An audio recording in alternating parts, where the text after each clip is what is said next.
যখন আপনাকে কেউ ছেড়ে চলে যাবে তাকে সুন্দরভাবে সালাম দিয়ে বিদায় দিবেন আর বলবেন একটা কথা, তুমি যদি আমাকে পছন্দ না করো, তুমি যদি আমার সঙ্গে থাকতে না চাও, আমিও তোমার সঙ্গে থাকতে রাজি নই। এর কারণ, যে থাকতে চায় সে থাকার কারণ খুঁজে বের করে, আর যে যেতে চায় সে যাওয়ার জন্য হাজারটা কারণ খুঁজে বের করে।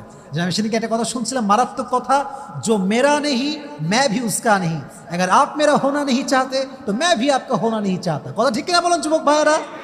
থাকতে চাইলে থাকো, না থাকতে চাইলে সালাম আলবিদা। কাউকে ধরে রাখবেন না। মনে রাখবেন, ব্যক্তিত্ববোধ যার আছে সে কখনো হাত ধরে কাউকে ধরে রাখে না, বরং সে বলে যে আমার, সে তো আমারই থাকবে, তাকে বোঝাবার কোনো প্রয়োজন হবে না। যুবক ভাইরা কথা বলেন ঠিক কিনা? তো আয়েশা বুঝে গেলেন যে ব্যাখ্যা করে কোনো লাভ নাই।